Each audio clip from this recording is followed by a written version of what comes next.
Hello everyone, welcome to Fusion 360. This is our first experience with the program, so I'm going to take you through some basic components right off the bat, and then we'll get started modeling. So at first you can notice that there's a lot of tools up here. We'll work through what these tools do as we go through it and make models. Also there's a browser setting here, so this is going to have, when we make each component for our drawing, it's going to show up here and we'll be able to edit and do neat things with it.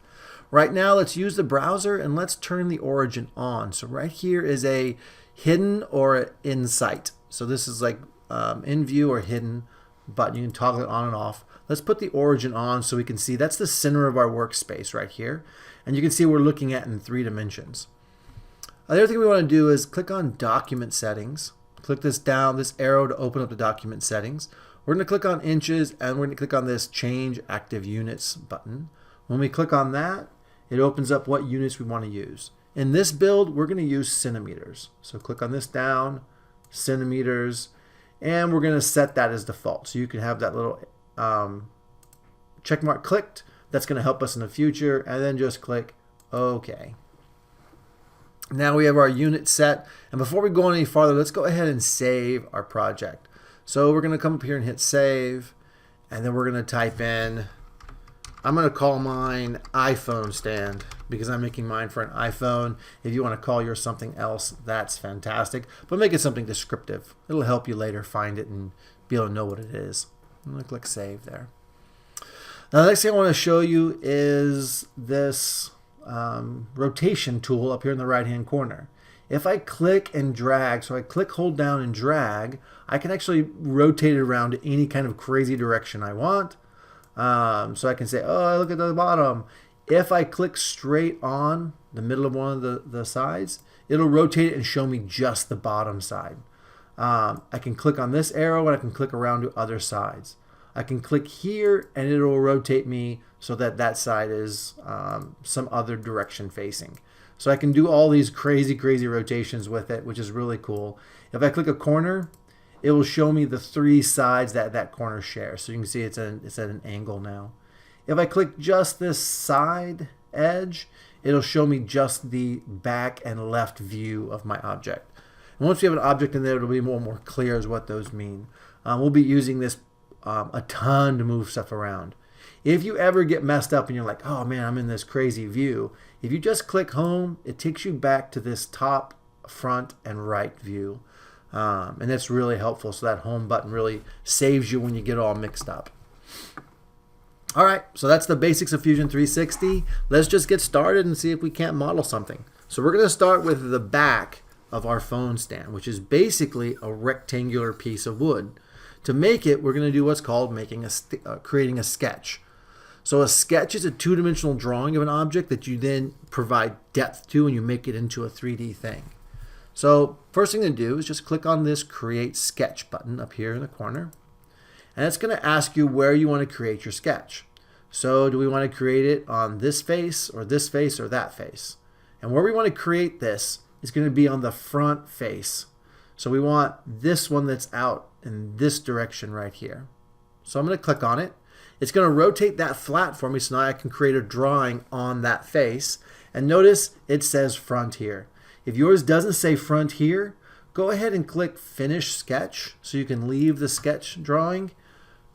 Do Create Sketch again and just really focus on grabbing this plane right here, this front face for the plane, and go here. It should say front. If you're having trouble with that, don't move on. Stop and get some help on it.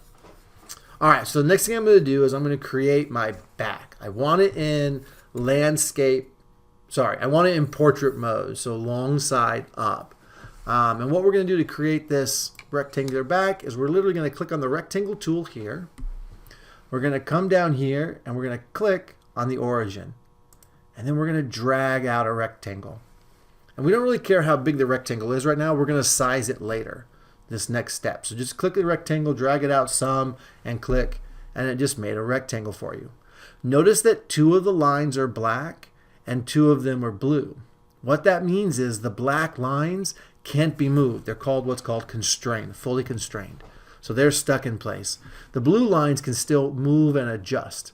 So we're going to make them all actually fully constrained by adding some dimensions. To do that, I want this side to be a very particular length. It's the length of my model that I've chosen. So I'm going to use what's called a dimensioning tool. You can find the dimensioning tool in the Create menu. I take that back. You can find it in the Modeling menu. Is that true? Oh, now I can't find it. Oh, it was in the Create tool menu. So it's in the Sketch Dimension down here. The other way to get to it, the way I usually do it, is just by pushing D. So if you're out here in the workspace, just push D, and it brings up this little left-right arrow on your cursor. Then I'm going to click on this edge here, and I'm going to click on it once and then move my mouse out. Not dragging it, just click it and then move out. And then click out here somewhere and click again. It's going to ask you, hey, how long should that side be? And for mine, I measured it. It was 13.5. Yours will be something different, centimeters. Ooh, now it's just drawn that side. I'm going to do the same thing. So you can see I still have the little arrows on my cursor. So I'm going to click down here, and I'm going to pull down a little bit, and then click. And I'm going to say, okay, this should be 7.5. That's what I measured mine. Yours will be something different. That's the size of my back. Now, notice this is off the screen. So we need to learn how to zoom and do some zooming stuff. If you roll the roller ball up and down, that will zoom you centered on wherever your cursor is. So if I zoom here, it centers me out on that location. If I zoom here, it centers me on this location. Now, if you're zooming out and you're not on the screen, you can move around by pushing the roller ball down and then moving your mouse around, and that will move your object from left to right, up, down, wherever you need to go. Again, zoom in or out is the roller ball. Click the roller ball and move around. We'll move around the tool. Take a little bit of time to kind of play with that and get a feel for how to move around and zoom in and out. You'll be doing that a ton throughout the course. All right, next thing's next. We need to take this rectangle and we need to add some curve around the corner. We don't want these sharp, tight corners here. So what we're going to do is we're going to add what's called a fillet. And the fillet is in the Modify tool. And come down here to fillet. See how it has a rounded edge? It's also this button right here if yours has it as well. But if not, it's in the menu. So click on fillet. And then we're going to click on the corner that we want to fillet. And it's going to ask us, well, how much radius do you want for this curve? So right now it's saying 2 centimeters here is the curve we're looking for. Well, that's a heck of a lot of curve for mine. So I'm going to lower this to 1. And when it does it kind of automatically shows me what 1's going to look like. Well, that looks pretty good, but I'm going to try, instead of 1, I'm going to try 0.75. I want to see how that kind of looks. And that feels like about where I want it. And so then, instead of hitting enter or anything, I'm just going to go over to this other corner and click on it as well. And it will automatically put the 0.75 there, and it matches it to this one. And every corner I click on now, it puts it to 0.75. So just that quickly, I've added some curvature to my corners, and all the curvature matches. If I did hit enter at some point, that's okay. I can just type in 0.75 for each of the 4 curves. It's not a big deal either way. So that's fillet. So I'm going to hit enter, and we'll call that one good. Okay. So at this point, we really need to just make our object. So we have our sketch done. We have the outside edges done. They look pretty good. And now we're going to do what's called extrude, which is to pull a 3-dimensional thing out of our sketch. To do that, we're going to click on the E, letter E. Lets us extrude. It's going to ask us what profile we want to select. It's already selected for me, but if I wanted to, I could select it here. Notice it says 1 selected. This is our extrude menu. Over here on the right, we're looking at the start is basically, let's not worry about the start. We can deal with that later. The direction is one-sided. We're going to extrude out towards us. Now, when I extrude, I like to click to the home button so I can see the direction I'm extruding.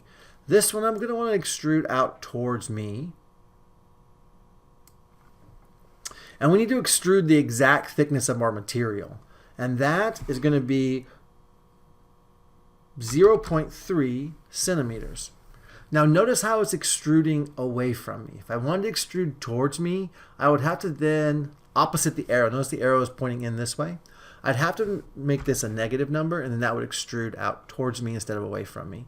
So I'm going to leave it like that. I like that. Right? And so that's our thickness of our materials, 0.3 centimeters. Enter. We just made our back panel.